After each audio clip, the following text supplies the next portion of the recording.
কথা বলিও না।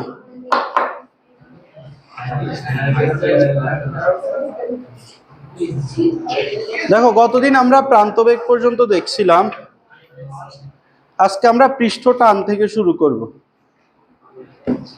আর অল্প কয়েকটা জিনিস আছে, এগুলো দেখলেই চ্যাপ্টারটা শেষ।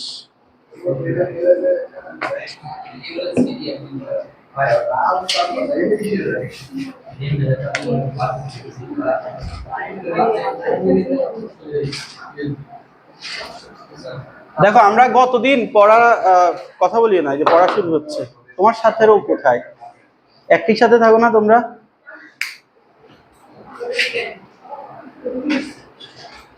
আচ্ছা দেখো, আমরা গতদিন বলছিলাম তোমার প্রবাহীর যে আমরা বৈশিষ্ট্য বলছিলাম, প্রবাহী কত প্রকার হয় বলতো?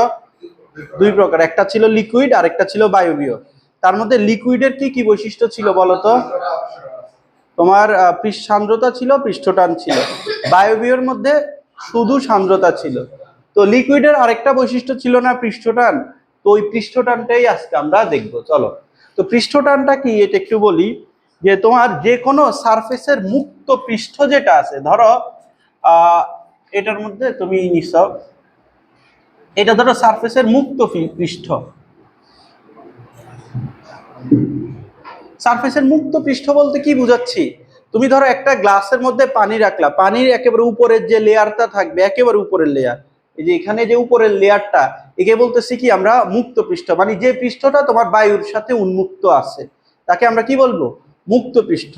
তো যে কোনো তরলের মুক্ত পৃষ্ঠটা সবসময় টান টান অবস্থায় থাকে, বুঝতে পারছো? যেমন আমি যদি সাফিনের শীতটা একটু নষ্ট হবে, আমি যদি এই ধরো এই সলিড বস্তুটাকে এইভাবে মুছড়াই দিলাম, এটা কি আবার আগের মতো অবস্থায় টান টান অবস্থায় গেছে? যায় না। তো লিকুইডের ক্ষেত্রে কি হয়, লিকুইডটা অলওয়েজ এরকম টান টান অবস্থায় থাকে, বুঝতে পারছো? এই টান টান অবস্থায় থাকার কারণে তোমার এখানে আরেকটা জিনিস ক্রিয়েট হয়, সেটা হচ্ছে লিকুইডের যে সারফেসটা আছে, সারফেস এরিয়াটা সব সময় কম থাকে। এটাগুলো আপাতত শুনে যাও, কেন এটা টান টান অবস্থায় থাকতেছে এটা আমরা বলতেছি একটু পরে। তো লিকুইডের বৈশিষ্ট্যটা কি, যে লিকুইডের যে পৃষ্ঠটা আছে, পৃষ্ঠটা অলওয়েজ টান টান অবস্থায় থাকতে চায়।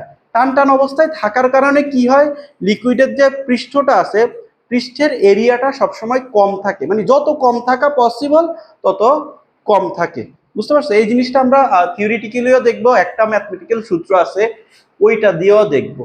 চলো, এবার আমরা দেখি যে লিকুইডের পৃষ্ঠটা টান টান অবস্থায় থাকতে চায়, এটার মিনিং কি আর এটা কেন এরকম থাকে।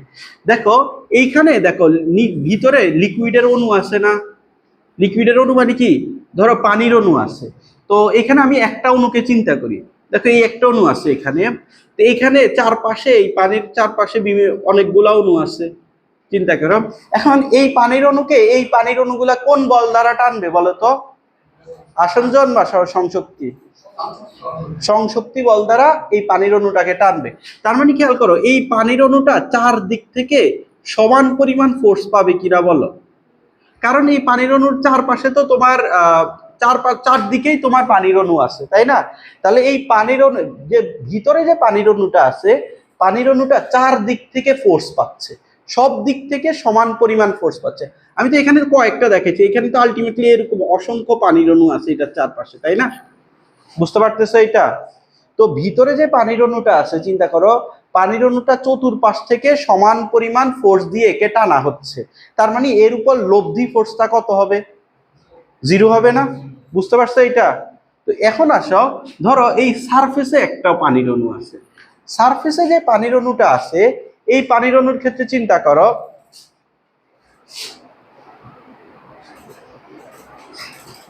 সমস্যা নেই।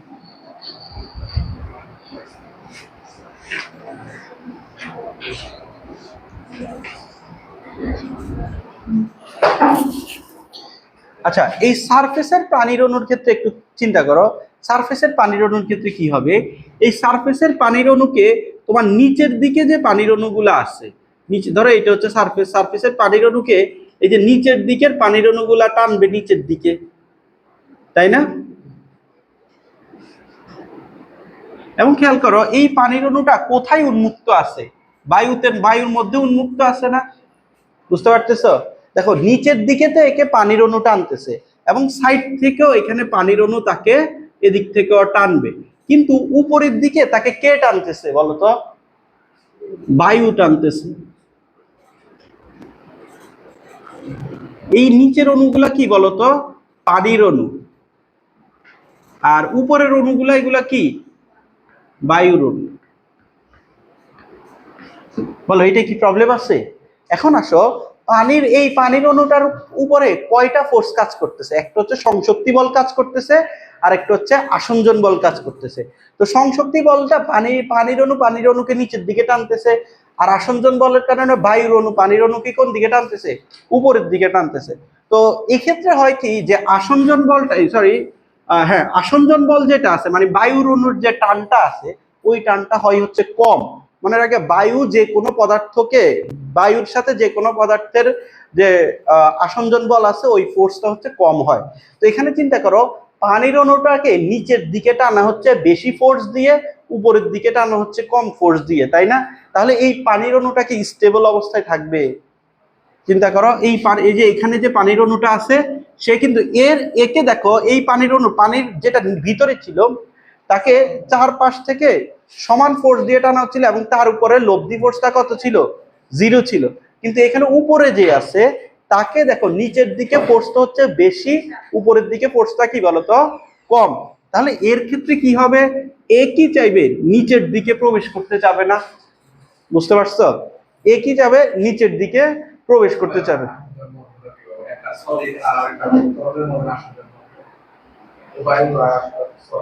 আসঞ্জন বল কি ছিল? সংশক্তি ছিল একই পদার্থের অণুর মধ্যে। যা বলটা কাজ করে সেটা হচ্ছে সংশক্তি। আর আসঞ্জন বল কি? দুইটা ভিন্ন পদার্থের অণুর মধ্যে যে আকর্ষণ বল। তাহলে এটা হচ্ছে পানি আর বায়ুর মধ্যে যে আকর্ষণ বল, সেটা কি আসঞ্জন না? বুঝুনি? তো এখন আসো, নিচের দিকে এর ফোর্সটা হচ্ছে বেশি, আর উপরের দিকে ফোর্সটা কি? কম। তো এই ক্ষেত্রে লব্ধি ফোর্সটা কোন দিকে কাজ করবে? নিচের দিকে কাজ করবে। বুঝতে পারছো? তো এই অণুটা তাহলে কি চাইবে? যে নিচের দিকে প্রবেশ করতে চাবে। তো এখন চিন্তা করো যে লিকুইডের উপরের সারফেসে যে অণুগুলা থাকে সবগুলা যদি নিচের দিকে প্রবেশ করতে চায়, তাহলে লিকুইডের সারফেসটা কি আর এক্সিস্ট করতো? তো রিয়েল লাইফে তো এটা এক্সিস্ট করে নাকি? লিকুইডের মুক্ত পৃষ্ঠ তো তখন আর এক্সিস্ট, ব্রেক করতো, মুক্ত পৃষ্ঠটা ক্রমাগত ভাঙতে থাকতো, তাই না? একবার উপরের অণুগুলো একবার নিচে যাইতো, আবার নিচ থেকে আবার উপরে আসতো, এরকম তো হচ্ছে না কিছু। এখানে কাহিনী কি হয়, এখানে চারপাশ থেকে যখন একে ফোর্স মানে নিচের দিকে যখন একটা লব্ধি ফোর্স ক্রিয়েট হয়, যে এটার ক্ষেত্রে দেখানো পসিবল না, আমি এখানে একটু দেখাই। ধরো এখানে পানিটাকে তুমি মুক্তভাবে ছেড়ে দিছো। ধরো এইটা হচ্ছে তোমার মুক্তভাবে তুমি এখান থেকে পানিটাকে ছেড়ে দিছো। সবাই একটু এটা বুঝার ট্রাই করো। এটা ধরো পানির ভিতরের যে এই পানিটাকে ধরো আমি এখানে রেখে দিছি, চতুর্ভুজ আকারে এখানে পানিটাকে রেখে দিছি, বায়ুর মধ্যে পানিটাকে রেখে দিছি। তো বায়ুর মধ্যে পানিটাকে রেখে দিলে কি হবে? এরা সবাই কি চাচ্ছে বলতো? ভেতরের দিকে প্রবেশ করতে যাচ্ছে, তাই না? তো এরা দেখো সবাই ভেতরের দিকে প্রবেশ করার ট্রাই করে। তো প্রবেশ করে তারা কি করে? সারফেসটাকে কমায় আনে যতটুকু দেখো, এখানে আমি যখন এটাকে চতুর্ভুজ আকারে পানির অণুগুলাকে রাখতেছি, এরা কি করতেছে? ভেতরের দিকে আসার ট্রাই করতেছে। তো তারা যখন ভেতরের দিকে আসার ট্রাই করবে, চিন্তা করো, এই যে যে কর্নারের অণুটা আছে, এই কর্নারের অণুটা এদিকে সরে আসবে, এরা এদিকে সরে আসবে, এরা এদিকে সরে আসবে, এরা এদিকে সরে আসবে। আলটিমেটলি এটা একটা সার্কেলের মতো গঠন তৈরি করে ফেলে। বুঝতে পারছো? তো এখন চিন্তা করো, এই বর্গের পৃষ্ঠতলের ক্ষেত্রফল থেকে সার্কেলের পৃষ্ঠতলের ক্ষেত্রফল কম না? বুঝতে পারছো? এই জন্য কি হয়, এই যে লব্ধি ফোর্সটা যেহেতু নিচের দিকে কাজ করতেছে, তোমার তরলটা কি চাই? যে তরলের সারফেসের অণুগুলা ভিতরের দিকে আসার ট্রাই করে, তখন সারফেস যেটা আছে সারফেসের এরিয়াটা কম করার ট্রাই করে। বুঝছো? এটার একটা উদাহরণ তোমাদেরকে দেই। ওই যে তোমরা অ্যাস্ট্রোনটরা যে ওই যে পানি খায়, ওইটা দেখছিলা? ওরা কি করে? পানিটাকে জাস্ট বোতল থেকে বের করে দেয়, বের করে দিলে ওইটা গোল হয়ে বাতাসে ঘুরে না? কেন গোল হয়েই ঘুরে? কারণ খেয়াল করো, ওইটা কি চতুর্ভুজ কিংবা অন্য শেপ নিতে পারতো না? গোল কেন হয়? গোল হয় হচ্ছে যাতে এটার এরিয়াটা মিনিমাম হয়ে যায়। বুঝতে পারছো? এই জন্য পানির অণুটা গোল হয়। আবার দেখবা বৃষ্টির পানি কেন গোল হয়, তোমাদের একটা অনুধাবনও আসে। তো বৃষ্টির পানি কেন গোল হয়? পৃষ্ঠটানের কারণে তোমার ওই আলটিমেটলি পৃষ্ঠটান বলতে এই যে নিচের দিকে যে লব্ধি ফোর্সটা কাজ করতেছে, এই লব্ধি ফোর্সের কারণে পৃষ্ঠটান ক্রিয়েট হয়। পৃষ্ঠটানের কারণে তোমার সারফেস এরিয়াটা যেটা আছে, সারফেস এরিয়াটা কমে আসে। বুঝতে পারছো? এই জন্য তোমার সারফেস এরিয়া মিনিমাম কখন হয়, যখন একটা বস্তু গোলক আকারে থাকে। বুঝছো? এই জন্য নর্মালি তুমি যখন পানিকে বায়ুশূন্য স্থানে রেখে দিবা, এটা গোলক আকারে থাকে। বুঝতে পারছো? তো এগুলো তোমাদের বইতে অত ডিটেলসে নাই, তাও বললাম, তোমরা কতটুকু বুঝছো আল্লাহ জানে। এটা কি বুঝছো? এটা কি বুঝছো? এগুলো এক্সামের জন্য লাগবে না, জাস্ট তোমাদের থিওরিটিক্যাল নলেজ তো ইনক্রিজ করা লাগবে আর কি। আচ্ছা, এবার আসো আমরা পৃষ্ঠটানের সূত্রটা একটু দেখবো।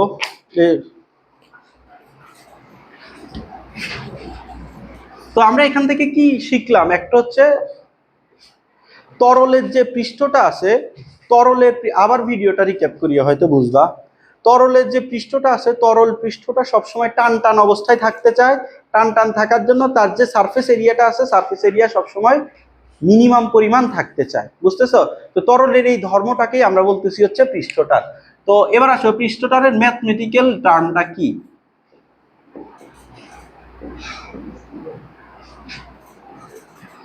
দেখো,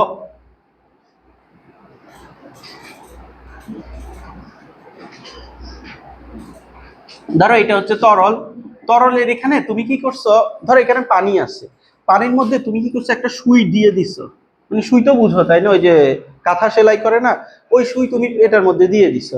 তো এখন কি হবে দেখো, এই যে সুইটা যে এটা আছে, তুমি চিন্তা করো, এই যে সুইটাকে কি করবে, তরলটা নিজের দিকে, দেখো এই যে এখানে যে পানির অণুগুলা আছে, পানির অণুগুলা পৃষ্ঠটানের কারণে এই দিকে টানবে। আবার এই দিকের যে পানির অণুগুলা আছে, পানির অণুগুলা পৃষ্ঠটানের জন্য এই দিকে টানবে। বুঝতে পারছো? তো এখন চিন্তা বলো, তো এখন চিন্তা করো এই সুয়ের ক্ষেত্রে কাহিনী কি হচ্ছে। দেখো এই সুয়ের লেন্থ যদি এল হয়, দেখো এই সাইডে একটা ফোর্স কাজ করতেছে, সেটা হচ্ছে এফ। আবার খেয়াল করো এই দৈর্ঘ্যের মধ্যেও এফ ফোর্স কাজ করতেছে।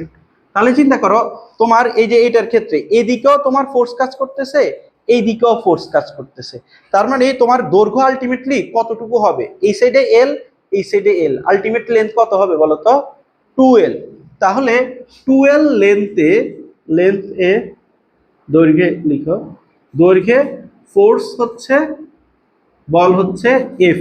তাহলে একক দৈর্ঘ্যে বল কত বলতো, F/2L। এটাই হচ্ছে পৃষ্ঠটানের সূত্র। পৃষ্ঠটানকে টি দিয়ে প্রকাশ করা হয়, টি সমান F/2L। তো এই জিনিসটা, সূত্রটা একটু মনে রাখা লাগবে। আমরা এই সূত্র দিয়ে আরো কিছু কনভার্সন দেখব। দেখো তুমি যদি এটাকে পানির মধ্যে রেখে দাও, তাহলে কি হবে বলতো, এই সাইডে, এই সাইডটা ভেজা থাকবে, পানি এই সাইডটা কি করবে, এই সাইডের যে পানিগুলা থাকবে এটাকে এই দিকে টানবে। আবার এই সাইডের যে পানির অণুগুলো আছে এটাকে এই দিকে টানতেছে। কোন বলের জন্য টানতেছে বলতো, আসন বলজন বলের কারণে। তাহলে চিন্তা করো কতটুকু দৈর্ঘ্য, এইটা এই সাইডও এল দৈর্ঘ্য, এই সাইডও এল দৈর্ঘ্য, তাহলে 2L দৈর্ঘ্যে ফোর্স কতটুকু কাজ করতেছে, এফ। তাহলে একক দৈর্ঘ্যে যে ফোর্সটা কাজ করবে তা সেটাই কি বলতো, তোমার পৃষ্ঠ টান। বুঝছো? তাহলে এই 2L এর পরিচয় কি বলতো একটু, ভেজা অংশের দৈর্ঘ্য বলা যায়।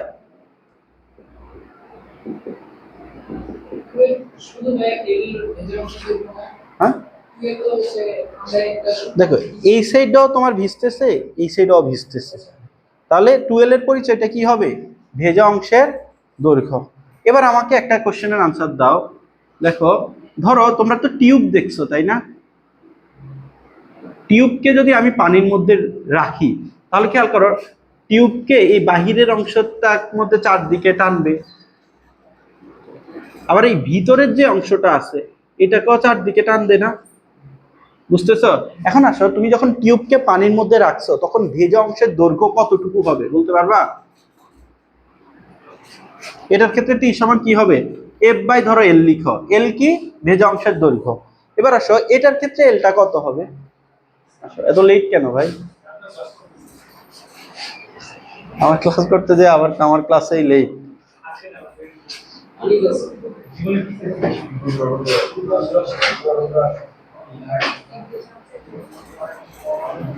আচ্ছা এটা দেখো সবাই, একটু এটা দেখো। তুমি যখন একটা টিউবকে পানির মধ্যে রাখছো, তখন খেয়াল করো টিউবের এই ভিতরের অংশটাও তোমার ভিজবে, আবার এই বাহিরের যে অংশটা আছে এটাও কিন্তু ভিজবে, তাই না? তো এই ভিতরের এই যে এইটা কি টিউবের পরিধি না? দেখো এইটুকের রেডিয়াস যদি আর আই হয় এবং এইটুকের রেডিয়াস যদি আর আউট হয়, তাহলে আর আই হইলে এই যে এইটুকের লেন্থটা কি হবে বলো তো? এই যে এইটা কি 2 পাই আর হবে, 2 পাই আর আই। আর এটার ক্ষেত্রে কি হবে বলো তো? 2 পাই আর আউট। বুঝতে পারছো? তাহলে নিচে কি হবে? F/2 পাই আর ইন যোগ 2 পাই আর আউট। এটা কি বুঝছো সবাই? আচ্ছা মেইনলি কি হয় তোমার পৃষ্ঠ টানটা আমরা কিভাবে বের করি? একটা জিনিসকে তুমি পানিতে দিলা, তাহলে নিচে কি হয়? উপরে হচ্ছে ফোর্সটা আর নিচে হয় হচ্ছে ভেজা অংশের দৈর্ঘ্য। তো তুমি এই টিউবটাকে যদি পানিতে দাও তাহলে ভিজবে কতটুকু? ভিতরের এই পার্টটা ভিজবে আর বাহিরের এই পার্টটা ভিজবে। তাহলে ভিতরের এই পার্টটার এই কত পরিধি না, তো পরিধিটা কত হবে? 2 পাই আর ইন। আর বাহিরের পার্টের জন্য কি হবে? 2 পাই আর আউট।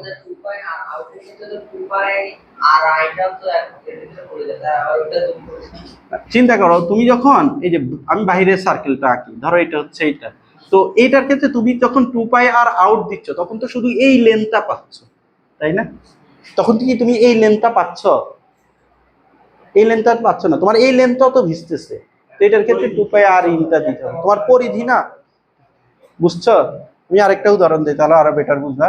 ধরো তুমি এই ডাস্টারটাকে পানির মধ্যে রাখলা, ডাস্টারটাকে পানির মধ্যে রাখলে কতটুকু অংশ ভিজবে? এই যে এই অংশটা ভিজবে, এই অংশটা ভিজবে, এটা ভিজবে, এটা ভিজবে। বুঝতে পারছো? তাহলে এই ক্ষেত্রে তোমার ইটা কি হবে? এগুলো আসলে পানির মধ্যে দেখাইলে বেটার হতো। তো এটার ক্ষেত্রে কি হবে বলো তো? এটা এ, এটা যদি বি হয়, টি সমান F/2 × A+B হবে কিনা বলো? বুঝতে পারছো এটা? আচ্ছা আচ্ছা, এবার আমাকে বলো তো পৃষ্ঠটানের এককটা কি হবে? নিউটন পার মিটার না? বুঝতে পারছো? এবার মাত্রাটা কি হবে আমাকে বলো তো? এটার মাত্রাটা ইম্পর্টেন্ট। এটা কি ছিল? T=F/L, তাই না? তো এফ এর মাত্রাটা কি ছিল বলো তো? ml T−2। এফ এর মাত্রা অলওয়েজ মুখস্থ রাখবে, এটা অনেক জায়গায় লাগে। কি হবে? ml T−2। আমি দেখাই দিই এটা কিভাবে আসছে। এফ সমান এম এ না? এম এ সমান কি V−U/T। এম এর মাত্রা কি বলতো? বড় হাতের এম। আর তোমার বেগের মাত্রা কি বলতো? একক হচ্ছে মিটার পার সেকেন্ড, তাহলে এটার মাত্রা হবে L T−1। আর নিচে তো টাইম আছে, এটা হবে T−1। তাহলে ml T−2। এটা হচ্ছে ফোর্সের মাত্রা ml T−2, এটা অলওয়েজ মুখস্থ রাখবা। আর এটা দিয়ে অনেক কিছু বের করা যায় আর কি। তো এল এর মাত্রা কি হবে? লেন্থের মাত্রা এল কাটাকাটি যাবে, MT−2। এটা একটু মুখস্থ রাখিও। মুখস্থ রাখার দরকার নাই, ফোর্সেরটা মুখস্থ রাখিয়ে এগুলা পরীক্ষা বের করে নিতে পারবা। তোমরা 54 নাম্বার পেজে যাও তো।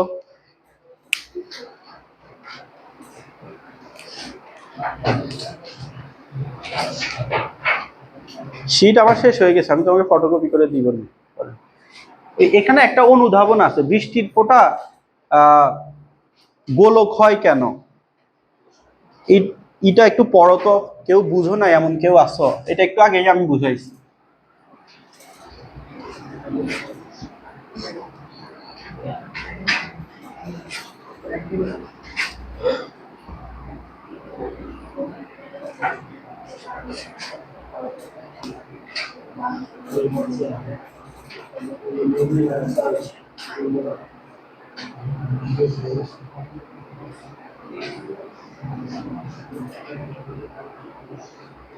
দেখো এখানে কি লিখছি? বৃষ্টির ফোঁটার মুক্ত পৃষ্ঠ সবসময় কি হয়? টান টান অবস্থায় থাকতে চায়। তো টান টান থাকার জন্য তোমার কি করতে হবে? সারফেস এরিয়াটা মিনিমাম করতে হবে। সারফেস এরিয়া মিনিমাম কখন হবে? যখন এটা গোলক হবে। একমাত্র গোলকেই সারফেস এরিয়াটা কি হয়? মিনিমাম হয়। তুমি চিন্তা করো, ধরো গোলক না হয়ে তোমার একটা কিউব হইলো আর কি। এটা ধরো একটা কিউব, এটা 4 3 আচ্ছা আমি গোলক মানে কি, তুমি 2D এর ক্ষেত্রে সার্কেল ধরতে পারো।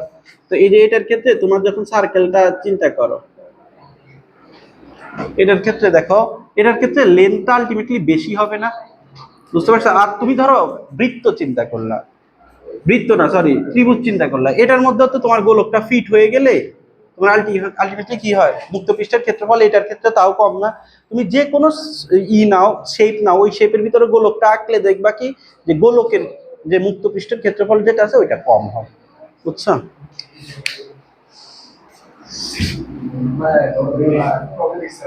কি আমি কলেজে থাকতে,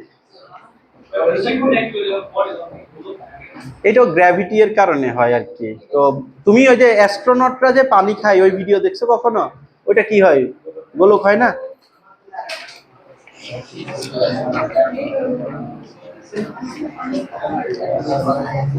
আচ্ছা দেখো, এবার আরেকটা জিনিস একটু দেখবো, পৃষ্ঠ টান আমাদের শেষ।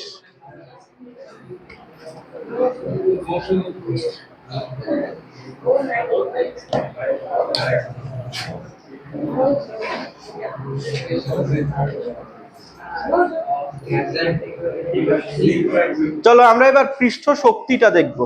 দেখো, আচ্ছা আমাকে একটা কোশ্চেনের আনসার দাও।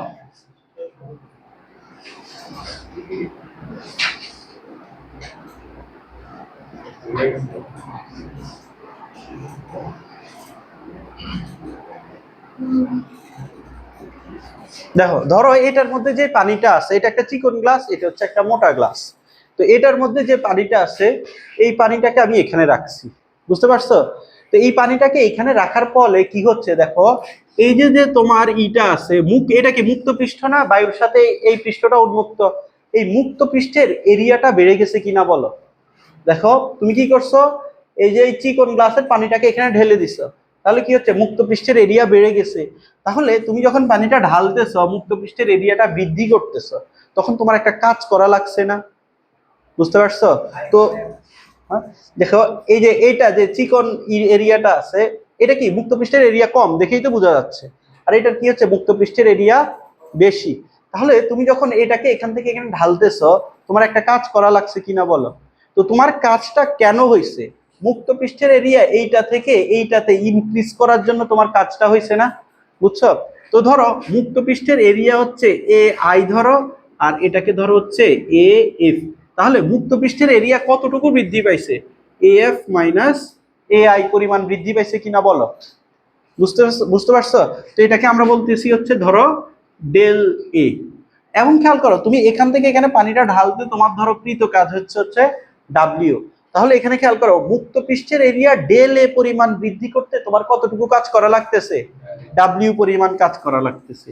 তাহলে মুক্ত পৃষ্ঠের এরিয়া যদি তুমি ডেল এ বৃদ্ধি করতে চাও, তাহলে কাজ কতটুকু করা লাগতেছে, ডাব্লিউ। তাহলে একক পরিমাণ বৃদ্ধি করতে কতটুকু কাজ করা লাগতেছে, ডাব্লিউ বাই ডেল এ না? তাহলে পৃষ্ঠ শক্তি হচ্ছে এইটাই, যে তরলের মুক্ত পৃষ্ঠের ক্ষেত্রফল এক একক পরিমাণ বৃদ্ধি করতে যে পরিমাণ কাজ করা লাগে তাই হচ্ছে তোমার পৃষ্ঠ শক্তি। তো দেখো এটাকে ই দিয়ে প্রকাশ করা হয়।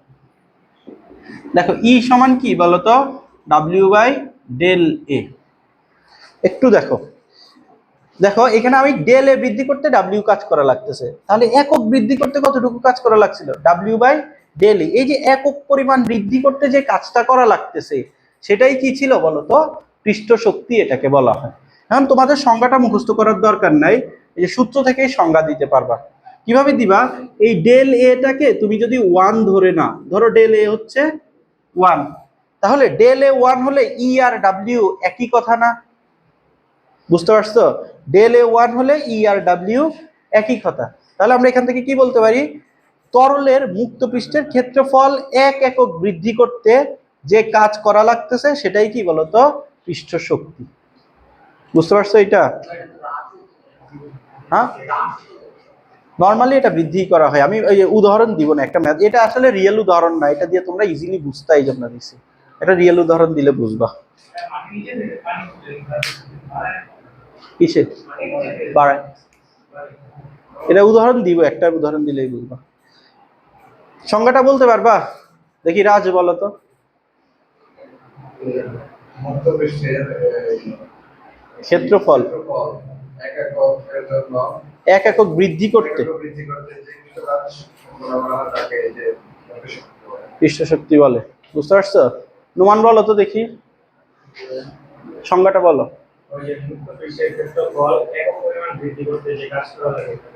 তাকে বলা হচ্ছে পৃষ্ঠ শক্তি। মুক্ত পৃষ্ঠের ক্ষেত্রফল বলি না, তরলের মুক্ত পৃষ্ঠের ক্ষেত্রফল। তুমি বলো তো দেখি। হ্যাঁ হ্যাঁ, যে কাজ করতে হয় তাই কি বলতো? পৃষ্ঠ শক্তি। এবার আসো, পৃষ্ঠ শক্তির এককটা কি হবে? ই সমান তোমার ডাব্লিউ এর একক কি বলতো? জুল। আর এরিয়ার একক কি? Metre square. তাহলে এটা আসবে হচ্ছে জুল পার মিটার স্কয়ার। তাহলে এটার মাত্রাটা দেখি, এটা ইন্টারেস্টিং। ই সমান, আচ্ছা ডাব্লিউ মানে কি? এফএস না? ফোর্সের মাত্রা কি বললাম একটু আগে? M L T inverse two. সরণের মাত্রা কি? এল। আর এ এর মাত্রা কি হবে? এল স্কয়ার না? বাকিটা কি এটা বুঝছো? ক্ষেত্রফলের মাত্রা কি? এল স্কয়ার। তাহলে এটা কি আসতেছে? এমটি ইনভার্স 2 আসছে। দেখো আমরা পৃষ্ঠ টানের মাত্রাটাও কি দেখছিলাম?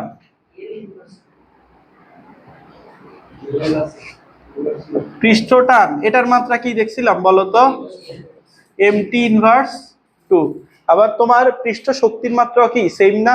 তাহলে এখান থেকে আমরা বলতে পারি না যে পৃষ্ঠ টানের যে ভ্যালুটা আসবে সেটা পৃষ্ঠ শক্তির ভ্যালুর সমান হবে। দেখো এখান থেকে বলা যায় পৃষ্ঠ টানের যে ভ্যালুটা হচ্ছে পৃষ্ঠ শক্তির ভ্যালুর সমান। দেখো এইটার ফিজিক্যাল মিনিং একটা, এইটার ফিজিক্যাল মিনিং হচ্ছে আরেকটা, কিন্তু দুইটার ভ্যালুটা হবে সমান। বুঝতে পারছো? এরকম আরেকটা জিনিস তোমরা দেখছিলা, কি দেখছিলা বলো তো? যে ফিজিক্যাল মিনিং আলাদা কিন্তু ভ্যালু সমান। হ্যাঁ, তোমার মহাকর্ষীয় তীব্রতা আর অভিকর্ষ ত্বরণ জি এর ভ্যালুটা সেম ছিল না? ষষ্ঠ চ্যাপ্টারে আমরা পড়ছিলাম, মনে আছে? এটা হচ্ছে তোমার কি? অভিকর্ষ ত্বরণ। এগুলো মনে রাখবা। আর ইটা কি ছিল বলতো? মহাকর্ষীয় প্রাবল্য।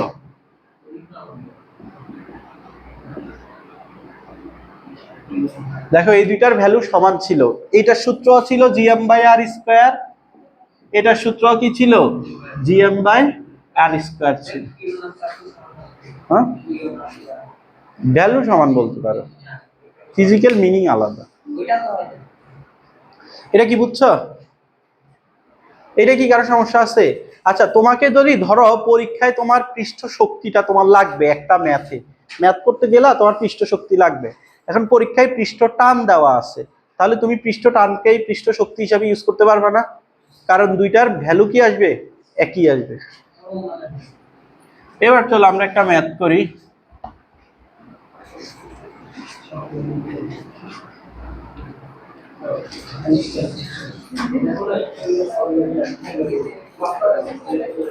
দেখো ম্যাথ করার আগে একটা জিনিস দেখাই। ই সমান কি বলতো? ডাব্লিউ বাই ডেল এ ছিল না? তাহলে ডাব্লিউ সমান কি হবে? E del A, E F minus A I. আচ্ছা এখান থেকে আমরা যে সংঘাত সময় বলছিলাম, তুমি এখানে কি করতেছো মেইনলি? তরলের সারফেস যে এরিয়াটা আছে, মুক্ত পৃষ্ঠ যেটা আছে, মুক্ত পৃষ্ঠের ক্ষেত্রফলটা বৃদ্ধি করতেছো। বৃদ্ধি করতে কি পরিমাণ কাজ করা লাগে? এই পরিমাণ কাজ করা লাগে। এখন দেখো তোমরা ওই যে করছিলা ছোট থাকতে, বোতলের মধ্যে একটা পাইপের মতো করে এই যে স্প্রে করে না পানির, ওইটা তো সবাই ইউজ করছে আই থিঙ্ক। এই যে এরকম থাকতো, হ্যাঁ এরকম থাকতো তাই না? আচ্ছা যাই হোক,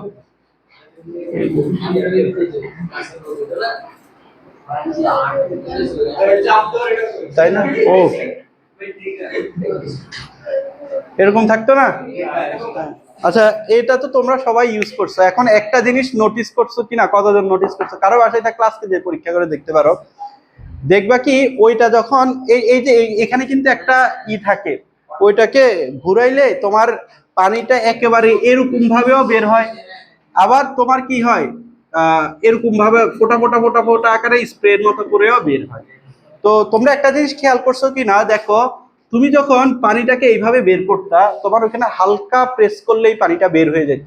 আর যখন তুমি এরকম স্প্রে করার দরকার হইতো তখন ওইটা একটু টাইট হয়ে যায়। এটা কি খেয়াল করছো কখনো? বুঝতে পারছো? এটা এখন কেন টাইট হয় আমি একটু বলি। দেখো, তুমি যখন এইভাবে পানিটাকে নিক্ষেপ করতেছো, দেখো এখানে ভিতরে তো পানি আছে তাই না, ভিতরে পানি আছে। ভিতরের পানিটার মুক্ত পৃষ্ঠের ক্ষেত্রফল কি শুধু এই যে এতটুকু না? এখন তুমি যখন পানিটাকে বের করে নিয়ে আসতেছো, দেখো তুমি এই ভিতর থেকে পানি বের করে নিয়ে আসতেছো, তার মানে খেয়াল করো এই ভিতরের পানিগুলা কিন্তু মুক্ত পৃষ্ঠ হিসেবে কাউন্ট হইতো না আগে। এখন তুমি যখন বের করে নিয়ে আসছো তখন খেয়াল করো, ধরো এইভাবে পানিটা বের হয়েছে, তখন এই পানিটার একটা মুক্ত পৃষ্ঠ তৈরি হবে না? পানিটা ধরো এইভাবে সিলিন্ডার আকারে বের হচ্ছে, পানি যদি সিলিন্ডার আকারে বের হয়, সিলিন্ডারের মুক্ত পৃষ্ঠের ক্ষেত্রফল কত? পাই আর 2 পাই আর স্কোয়ার প্লাস হবে হচ্ছে তোমার 2 পাই আর এইচ। দেখো মুক্ত পৃষ্ঠের একটা এরিয়া ক্রিয়েট হবে কি, তুমি ধরো এইটা হচ্ছে পানি, পানিটা এখান থেকে আসতেছে, এখানে যখন ছিল এটা কিন্তু মুক্ত পৃষ্ঠে ছিল না, যখন বের হয়ে আসছে তখন খেয়াল করো এই যে এই পানিটার চারপাশে এটা কি পুরাটা মুক্ত পৃষ্ঠ না? তার মানে তুমি কি করছো, আগে ছিল মুক্ত পৃষ্ঠটা কম, তুমি মুক্ত পৃষ্ঠটা বৃদ্ধি করছো। বুঝতে পারছো? তাহলে তোমার একটা কাজ করা লাগতেছে না? ওই কাজটা কখন করছো, যখন এই যে এইটাকে ট্রিগার করছো তখনই তোমার কাজটা করা লাগছে। বুঝতে পারছো? এখানে এবার আসো তোমার আমরা যদি আরেকটু ডিটেলসে যাই, দেখো পানিটা যখন এইভাবে বের হচ্ছিল তখন এইভাবে বের হচ্ছে। এখন খেয়াল করো এই পানির এর যে এটা তো পানি আকারে বের হচ্ছে, এটার ভিতরেও তো তোমার পানির অণু আছে তাই না? বুঝলি? বুঝতে পারছো? এটা তো একসাথে পানিগুলা বের হচ্ছে, একসাথে পানিগুলা বের হওয়ার সময় আমরা কোন পানিগুলার এরিয়া নিছি? যেই পানিগুলো উপরে ছিল ওগুলার সারফেসের এরিয়া নিছে, কিন্তু ভিতরেও তো পানি আছে না? এই নলটার ভিতরেও তো পানি আছে, এই পানিগুলার এরিয়া কি আমরা কাউন্ট করতেছি? করতেছি না। কিন্তু এখন তুমি যখন এটাকে স্প্রে করতেছো, এটাই তোমার ব্রেক হয়ে যাচ্ছে না, ছোট ছোট আকারে ক্ষুদ্র ক্ষুদ্র হয়ে যাচ্ছে না? তখন কি হয়, তোমার এগুলো বাহিরে চলে আসতেছে। বুঝতেছ? তখন কি মুক্ত পৃষ্ঠের এরিয়াটা কি আরো বেড়ে গেছে না? বুঝতে পারছো? মুক্ত পৃষ্ঠের এরিয়া যদি বেড়ে যায় তখন তোমার কৃত কাজটা কি আরো বেশি করা লাগতেছে। বুঝতে পারছো? এই জন্য তুমি যখন স্প্রে করো, স্প্রে করার সময় তোমার কাজটা বেশি করা লাগে, এই জন্য ওইটা টাইট হয়ে যায়। বুঝতে পারছো? কারো বুঝতে সমস্যা হলে বলো, আমি আবার বুঝাই দিই। তুমি কি বুঝছো? কনফিউজ লাগতেছে? বুঝো নাই? আচ্ছা, এই নর্মালি পানি আকারে যে সময় বের হচ্ছে এই যে এইভাবে, এটা বুঝছো? এই সারফেসের এরিয়া যে বৃদ্ধি পাচ্ছে। এখন আসো, ধরো এইটাই ওই পানিটা, এখন পানিটা তো ভিতরে ফাঁপা না, পানিটা ভিতরেই এই যে এটা যদি পুরো পানি হয় এটার ভিতরেও তো পানি থাকবে তাই না? এখন তুমি যখন এইটাকে ব্রেক করে দিবা, ধরো এইটাকে তুমি ভাগ ভাগ করে দিচ্ছ, এই যে এখানে ভাগ করছো, এখানে এখানে এখানে ভাগ করছো, এখানে ভাগ করলে কি দেখো, এই যে এই অংশটা যেটা ছিল এইটা তোমার মুক্ত পৃষ্ঠ হিসাবে আবার এখন আসবে না, কাউন্ট হবে না। আবার এখানে তুমি এই এটাকে চিন্তা করো, এটার ক্ষেত্রেও এই যে এইটা এটা আবার এক্সট্রা মুক্ত পৃষ্ঠ আসতেছে, আবার এইটার ক্ষেত্রে চিন্তা করো এক্সট্রা মুক্ত পৃষ্ঠ আসতেছে না? এখন তুমি যখন স্প্রে করতেছো এটাকে তো আরো ছোট ছোট ভাগে ভাগ করে ফেলতেছে তাই না? বুঝতে পারছো? তাহলে মুক্ত পৃষ্ঠটা কি হচ্ছে, আরো বেড়ে যাচ্ছে না আগের তুলনায়? বুঝতে পারছো? এখন খেয়াল করো তোমার মুক্ত পৃষ্ঠের এরিয়াটা যত বাড়বে তোমার কৃত কাজটা কি তত বেশি করা লাগতেছে কিনা বলো? এখন এই জন্যই তুমি যখন এটাকে পানি আকারে একেবারে নলের মাধ্যমে বের করো পানিটাকে, তখন এরকম তোমার আস্তে চাপ দিলে হয়ে যায়, কিন্তু তুমি যখন এটাকে স্প্রে করতে চাও তখন মুক্ত পৃষ্ঠের এরিয়াটা অনেক বেড়ে যায়, তখন তোমাকে প্রেসটা অনেক জোরে করতে হয়। বুঝছো? আচ্ছা, আমাদের যে ম্যাথটা আছে ওই ম্যাথটার জন্য এই জিনিসটাই না। হ্যাঁ, সেম চাপ দিলে দেখবে কি ওই তুমি যদি এটাকে কি হয় এটা হয়ে থাকে আর কি, ওই যে এখানে একটা ঘুরানোর থাকে, ওইটা যদি তুমি ভিতর ইসের জন্য সেটিং করো, ধরো স্প্রের জন্য সেটিং করো, সেম চাপ দিলে বেরি হবে না, টাইট হয়ে যায়। বুঝছো? মানে এখন আসো, আমাদের যে ম্যাথটা আছে এই ম্যাথটা করার জন্য এই জিনিসটাই লাগবে, এখানে যা সেম জিনিসই আছে। তুমি চিন্তা করো এখানে যে পানিগুলো আছে এগুলা তো তোমার মুক্ত পৃষ্ঠ হিসাবে কাউন্ট হচ্ছে না। তো তুমি যখন স্প্রে করতেছো, এই যে পানির যে গোলাকার অংশগুলো, ভিতরের যে অংশগুলো আছে, এগুলো বের হয়ে আসবে এবং এগুলাও মুক্ত পৃষ্ঠ হিসাবে কাউন্ট হবে। বুঝতে পারছো? তো তোমার কাজটা তখন করা লাগতেছে। তো আমাদের এই যে এখানে একটা কোশ্চেন আছে, কোশ্চেনটা দেখো 56 নাম্বার পেজে।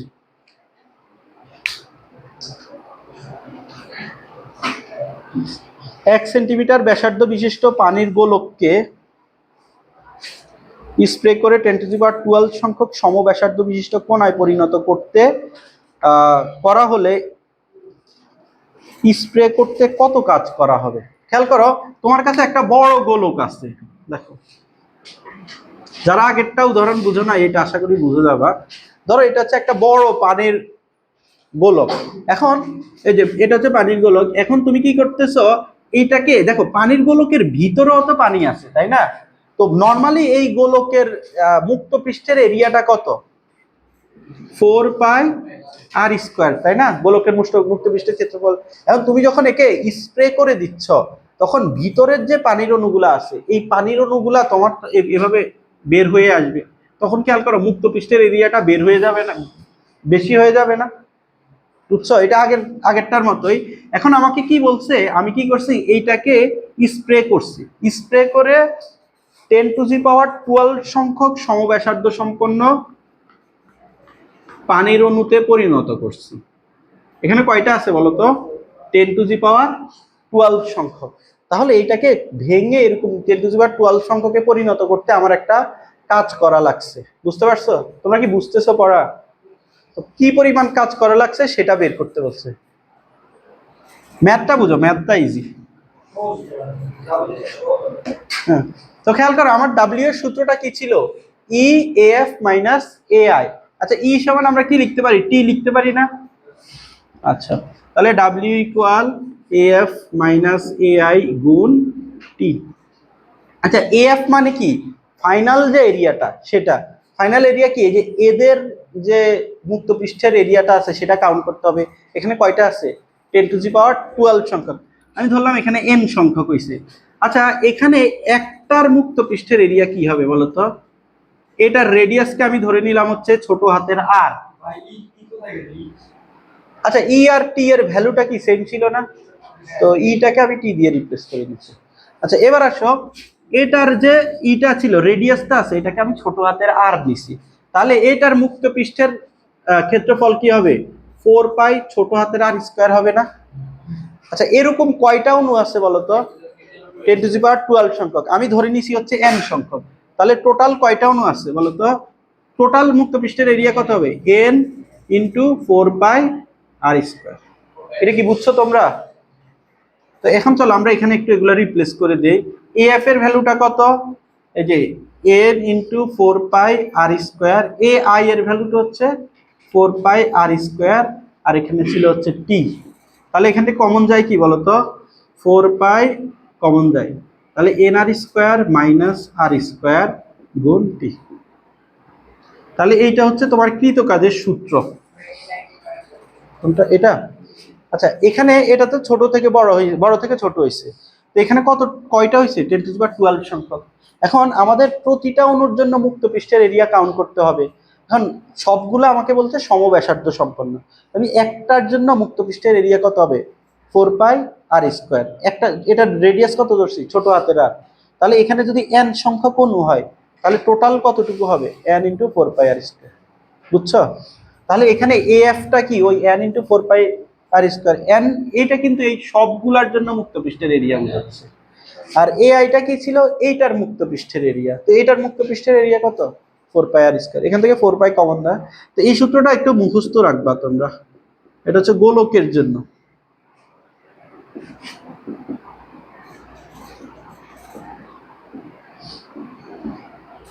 এটা হচ্ছে সূত্রের ডেরিভেশন ছিল। এবার চলো আমরা ম্যাথটা কমপ্লিট করি। দেখো, এখানে আমার 4π ভ্যালু তো কনস্ট্যান্ট, এটা আমার জানা আছে। কোশ্চেনে দেখো টি এর ভ্যালু দেওয়া আছে। এই যে এখানে পৃষ্ঠ টানটা 72.7 ইন্টু 10⁻³ নিউটন পার মিটার দেওয়া আছে। এরপরে আমার খেয়াল করো, বড় হাতের আরটাও দেওয়া আছে। বড় হাতের আর মানে কি? যে বড় গোলকটা ছিল, বড় গোলকের রেডিয়াস, এবার চলো ছোট গোলকটার রেডিয়াসটা আমরা বের করব। এখন খেয়াল করো, তুমি এইটাকে স্প্রে করে ছোট ছোট গোলকে পরিণত করছো। এখন পরিণত করলে মুক্ত পৃষ্ঠের এরিয়া চেঞ্জ হচ্ছে ঠিকই, আয়তনটা কি চেঞ্জ হবে? আয়তন একই থাকবে না? তুমি চিন্তা করো, আয়তন মানে কি, কতটুকু জায়গা দখল করলো সে। তুমি এটাকে কেটে কেটে ছোট ছোট পরিণত করলো, তোমার জায়গা দখল তো একই থাকবে নাকি? বুঝতে পারছো? তার মানে এটার আয়তন আর এই সবগুলোর আয়তনটা কি হবে? সেম হবে। তাহলে এটার আয়তন কি হবে বলতো? এটা হচ্ছে 4/3 পাই আর কিউব। আর এটার এগুলার আয়তন, এগুলার একটার আয়তন কি বলতো? 4/3 পাই আর কিউব। এখানে আছে কয়টা ধরছিলাম আমরা? n সংখ্যক ধরছি। তাহলে 4/3 পাই বাদ 4/3 পাই বাদ, তাহলে আর কিউব ইকুয়াল n আর কিউব। এবার আর এর ভ্যালু বসায় দাও। বড় হাতের আর কত ছিল? 1 সেন্টিমিটার। তার মানে 0.01 কিউব ইকুয়াল 10⁻12 গুণ আর কিউব। দেখো তো এখান থেকে আরটা বের করো।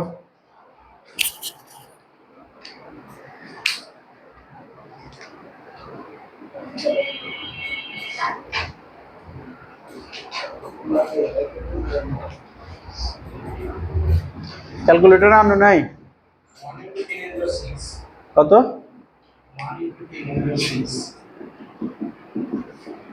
আচ্ছা, এইটা আসলো। এবার এখানে সব বসায় দাও, তুমি কাজটা পেয়ে যাবা।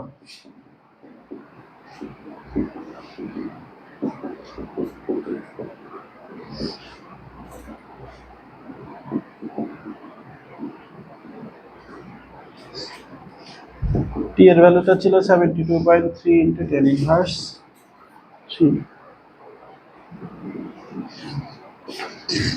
তোমরা এই সূত্রটা মুখস্থ রাখবা, এই যে এটা।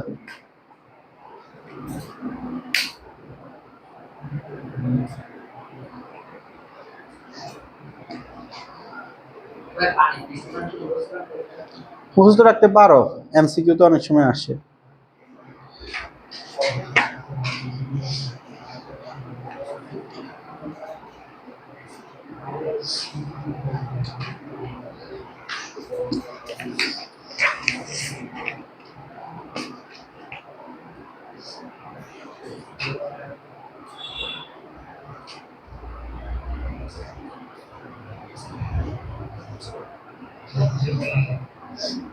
এই মুছবো।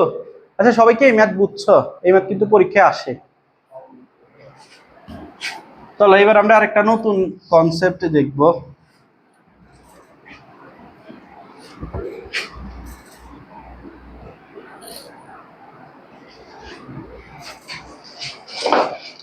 স্পর্শকোণ।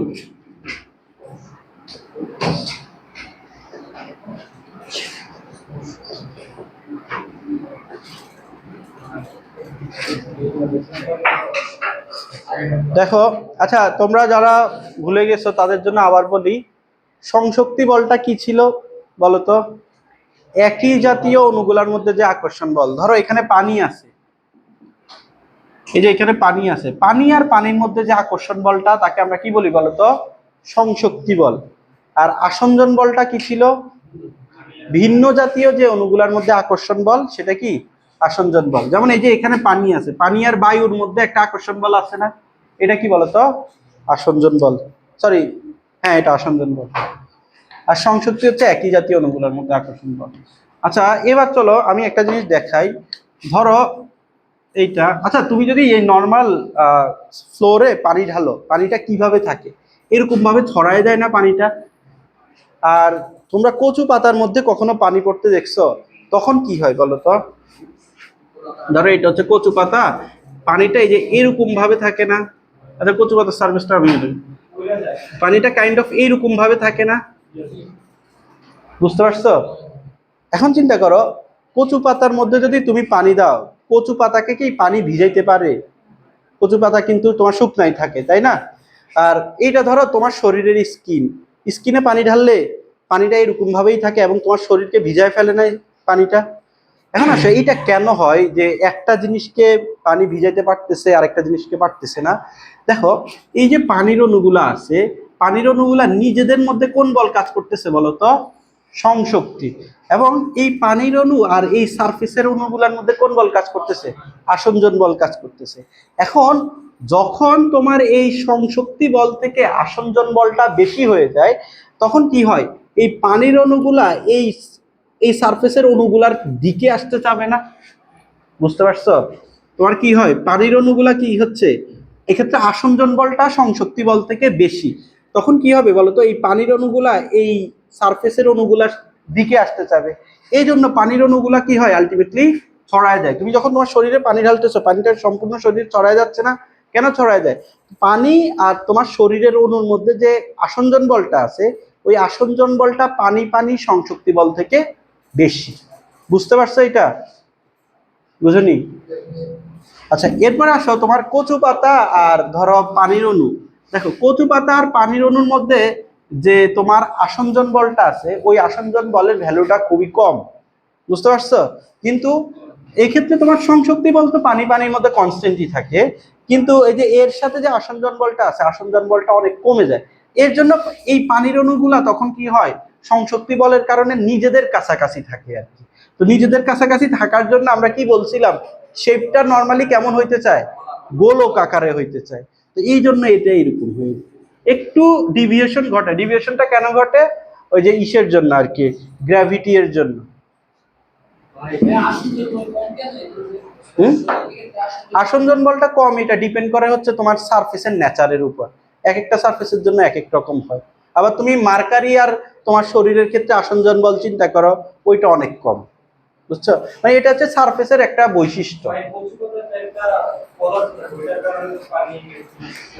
হ্যাঁ, হ্যাঁ, ওই যে পদার্থটা থাকে উপরে, ওই পদার্থ আর পানির মধ্যে যে আসঞ্জন বলটা কাজ করতেছে, সেই আসঞ্জন বলটা কি থাকে, খুবই কম থাকে। বুঝতে পারছো? তো এখানে একটা জিনিস দেখো, আহ আচ্ছা আমাকে বলো তো, যদি কখনো আসঞ্জন বল আর সংশক্তি বলটা বেশি হয়ে সমান হয়ে যায় তখন এটার ক্ষেত্রে কি বলো তো? আসঞ্জন বল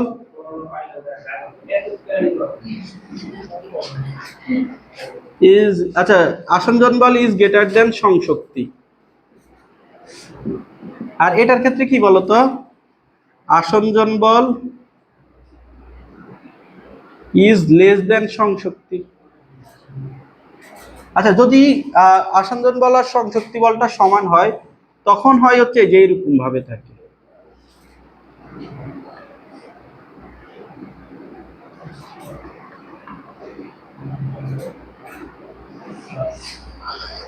এগুলা তোমাদের শীটে আছে সবকিছু, এরা নিও না।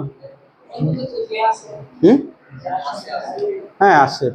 আমার ম্যাটেরিয়াল তো, বিশ্বে ম্যাটেরিয়ালের অভাব আছে, দুইটা ম্যাটেরিয়ালকে কম্বাইন করে তুমি বের করতেই পারো এরকম, তাই না? আচ্ছা, এবার আসো, এটার ক্ষেত্রে আমরা স্পর্শকোণ করতেছিলাম, আমরা স্পর্শকোণ করতে যে এত কিছু বললাম, তো এখানে কি হয় দেখ, খেয়াল করো, এইটা হচ্ছে সলিড পৃষ্ঠ, তাই না? সলিড পৃষ্ঠের সাথে এই যে তোমার লিকুইডটা আছে, লিকুইডের এখানে তুমি একটা অ্যাঙ্গেল পাবা না লিকুইডকে ভিতরে রেখে, এই অ্যাঙ্গেলটাকেই বলি হচ্ছে আমরা স্পর্শকোণ। এক্ষেত্রে দেখো, এক্ষেত্রে স্পর্শকারী রেখাটা এই যে এটা হবে না। বুঝতে পারছো? এটা এটা বুঝছো? তো এটার ক্ষেত্রে স্পর্শকোণ কোনটা হবে, এই পুরাটা হচ্ছে স্পর্শকোণ। মনে রাখো, এই স্পর্শকোণের ভিতরে তরলটা রাখতে হবে। এই যে স্পর্শকোণের ভিতরে এখানে এখানেও একটা অ্যাঙ্গেল আছে, আমরা এই অ্যাঙ্গেলটাকে নিব না। কেন নিব না? কারণ এই অ্যাঙ্গেলের মধ্যে তোমার তরলটা নাই, এই অ্যাঙ্গেলের মধ্যে তরলটা আছে, তো আমরা এই অ্যাঙ্গেলের মধ্যে তরলটা নিব। বুঝতে পারছো? হ্যাঁ। আর এটার ক্ষেত্রে তোমার স্পর্শকোণ এইটা হবে, তাহলে অ্যাঙ্গেলটা হচ্ছে যে এটা এটা কি 90 ডিগ্রি না? বুঝতে পারছো? তো এটা, এই theta is less than 90 degree, এই theta is greater than 90 degree, এটার ক্ষেত্রে থেটা ইকুয়াল 90।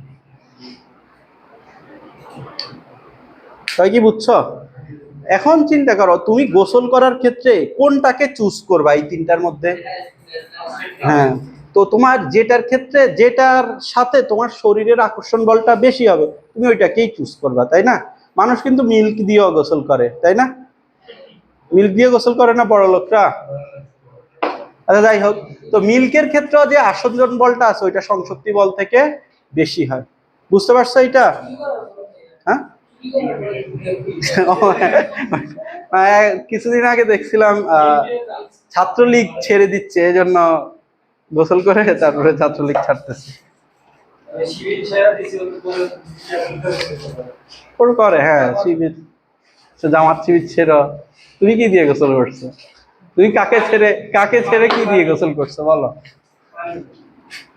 এটা কি বুঝছো?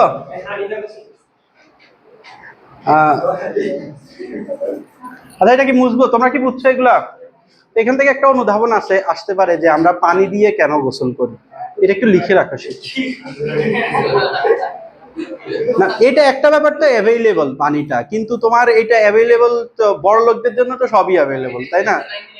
এখন হ্যাঁ, এটার ক্ষেত্রে আসঞ্জন বল ইজ গ্রেটার দ্যান সংসক্তি বল, এবং স্পর্শকোণ 90 ডিগ্রি থেকে কম। এই জন্য বুঝতে পারছো? এইভাবে ব্যাখ্যা দিতে পারবে না এগুলো দিয়ে?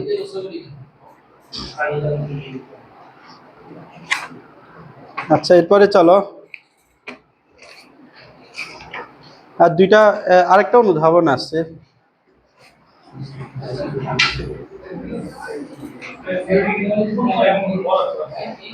জিরো ডিগ্রি, পিওর 0 ডিগ্রি তো হবে না, পসিবল? একেবারে শরীরের সাথে মিশে যেতে পারে, তাও একটা অ্যাঙ্গেল উৎপন্ন হবে, তাই না?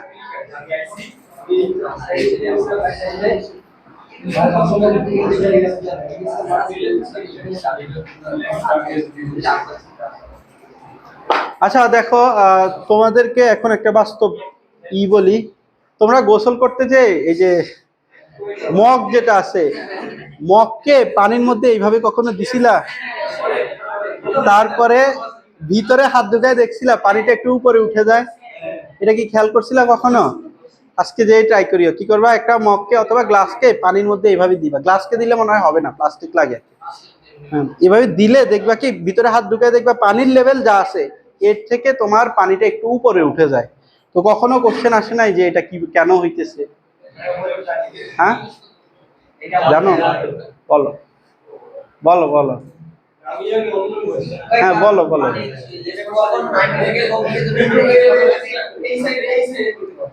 হ্যাঁ, আচ্ছা বলি চলো। দেখো, এখানে একটা অনুধাবন আসে, তোমরা 59 নাম্বার পেজে যাও। কথা বলিও না, 69 পেজে যাও।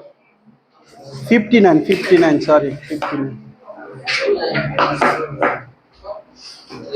দেখো, এখানে একটা অনুধাবন আছে, একটি সরু নল পানিতে ডুবালে পানি উপরে উঠলেও মার্কারির ক্ষেত্রে নিচে নামে কেন? এটা জিজ্ঞেস করছে। দেখো কোশ্চেনটা দেখো।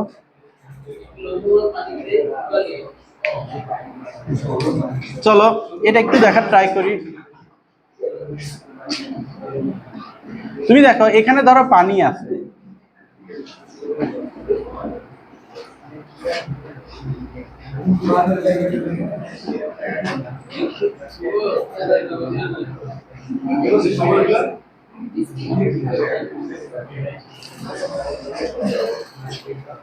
সবাই একটু দেখো এখানে কি হচ্ছে। কথা বলি না, এখানে কি হচ্ছে, তুমি যখন একটা সরু নলকে পানিতে ডুবাবা, এই আমি যেটা বললাম আর কি, যে প্লাস্টিকের মগ, তো এটা কি হয়, পানিটা একটু উপরে উঠে আসে, বুঝতে পারছো? পানিটা একটু উপরে উঠে আসে। তো এটা কেন উঠে আসে এইটা একটু আমরা এখন দেখব। দেখো, এখানে দুইটা রিজনে কাহিনীটা ঘটে। দেখো, প্রথমে আসি, পানি আর নলের মধ্যে যে স্পর্শকোণটা আছে, এই স্পর্শকোণটা হয় হচ্ছে 0 ডিগ্রি থেকে, সরি 90 ডিগ্রি থেকে কম। তো তুমি যখন এই যে এইটাকে পানির মধ্যে দিচ্ছ, এটা খেয়াল করো, এটাকে পানির মধ্যে দিচ্ছ, শুরুতে পানিটা কিরকম হয়ে যায়, এরকম হয়ে যায় না এখানে? বুঝতে পারছো? শুরুতে পানিটা কিরকম হয়ে যায়, এরকম হয়ে যায়। এখন চিন্তা করো, এরকম যখন হয়ে গেছে তখন স্পর্শকোণটা কত ডিগ্রি বলো তো? 90 ডিগ্রি থেকে কম আছে, বুঝতে পারছো? লোয়ার মিনিস্কাস আপার মিনিস্কাস আছে না, ওইটাই। তো এখন খেয়াল করো এরকম হয়েছে কিনা বলো। এখন আমরা ওই যে পৃষ্ঠটানের যে সংজ্ঞাটা, ওইটা থেকে কি দেখছিলাম, যে এরিয়াটা সবসময় কম রাখতে চায় না। তো এখন চিন্তা করো, এরিয়াটা নর্মালি কম থাকতো কখন? যদি পানিটা এই যে এরকম থাকতো, এই সারফেসের ক্ষেত্রে ফ্ল্যাট থাকলে কি এরিয়াটা এর ক্ষেত্রে সবচেয়ে কম থাকতো, কিন্তু এর ক্ষেত্রে এরিয়াটা কি বেড়ে গেছে না একটু? বুঝতে পারছো? তো খেয়াল করো, তাহলে এখন এই এরিয়াটা কি চাবে বলো তো, একটু তোমার কমাইতে চাবে। তো এটা কি হয়, যে পানিটা এই জন্য এরিয়াটা কমানোর জন্য পানিটা একটু উপরে উঠে যায়। তো পানিটা উপরে উঠে গেলে তখন এই যে ইটা কমে যায়, কার্ভটা আর একটু কমে যায়, বুঝতে পারছো? তো এখনো তো আর একটু আছে, তাই না, কার্ভ অবস্থায় আছে। এরপরে এই কার্ভটাকে কমানোর জন্য এটা আরেকটু উপরে উঠে, বুঝতে পারছো? তো একটা সময় যে তোমার এটা উপরে উঠা অফ হয়ে যায়। কেন অফ হয়ে যায় খেয়াল করো, পানির ক্ষেত্রে নিচের দিকে তো আবার এমজি এটা কাজ করতেছে কিনা বলো, বুঝতে পারছো? তো এমজি এর কারণে একসময় এটা উপরে ওঠা থেমে যায়, ওই পৃষ্ঠ টানের ওই ফোর্স তার কাজ করে না আর কি, বুঝতে পারছো? এই জন্য পানিটা একটু উপরে উঠে যায়। কেন উপরে যে উঠে যায়? তোমার প্রথমে হয় হচ্ছে স্পর্শকোণটা 90 ডিগ্রি থেকে কম, একটা কার্ভ পথ তৈরি হয়। তো কার্ভ পথ তৈরি হওয়ার জন্য আবার পৃষ্ঠ টানে তোমার পৃষ্ঠ টানের জন্য ক্ষেত্রফলটা কম রাখতে চায়। তো ক্ষেত্রফলটা কম রাখার জন্য পানির লেভেলটা একটু উপরে উঠে, তখনও দেখা যায় যে কার্ভ পথটা স্টিল আছে, আর একটু উপরে উঠে কার্ভ পথ স্টিল থাকে। তো একটা পজিশনে যে এটা তোমার থেমে যায়। থেমে যায় কেন? কারণ নিচের দিকে এমজি তখন কাজ করতেছিল, পানিটা আর বেশি উপরে উঠতে পারে না, বুঝতে পারছো? আচ্ছা, এরপরে আসো তোমার পারদের ক্ষেত্রে কি হয়। এটার মধ্যে যদি পারদ থাকতো,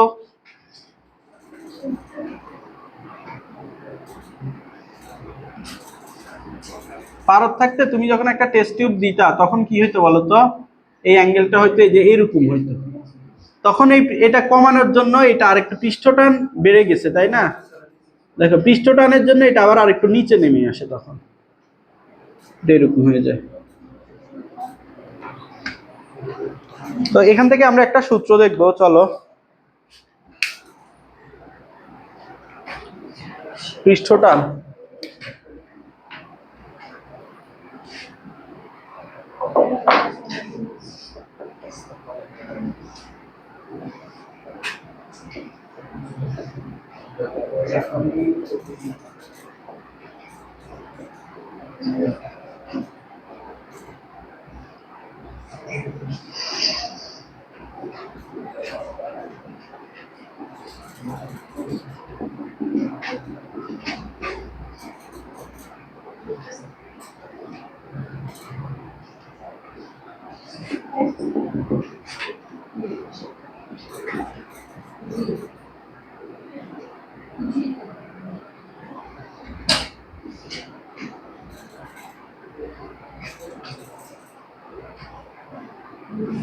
দেখো, তোমার এই যে এখানে পানি উঠে আসে, এর মধ্যে একটা পৃষ্ঠটান কাজ করে না?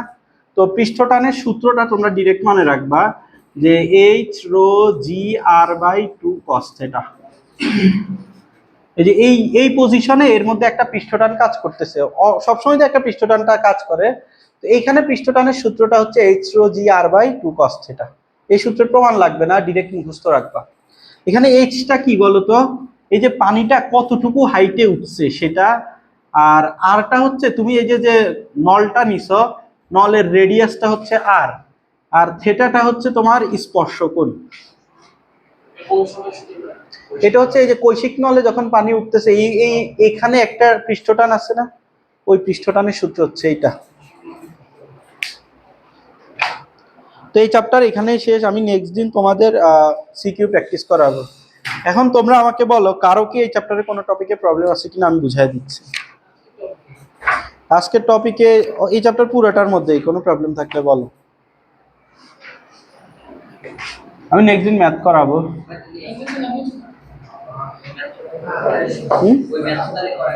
ও দাও, আচ্ছা, ওর একটা প্রবলেম ছিল, ম্যাথটা আমি দেখাই দেই। হ্যাঁ, আচ্ছা, তোমাদের আগামী কালকের পড়াটা এই মঙ্গলবারে পড়াবো, মঙ্গলবারে 7টায়, বুঝতে পারছো? আমার পরীক্ষা আছে মঙ্গলবারে। হ্যাঁ, ম্যাথ কালকে তো ম্যাথ পড়া না, তো মঙ্গলবারে ম্যাথ পড়াবো। দেখাও।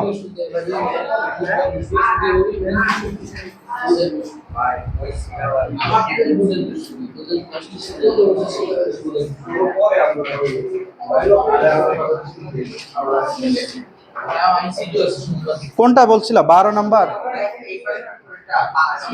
ও 11।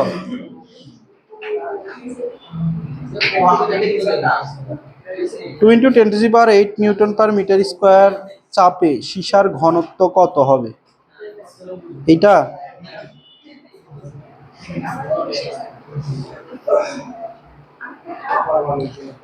আচ্ছা, 2 মিলিমিটার ব্যাসের একটি আচ্ছা, ভিডিও অফ করে দাও।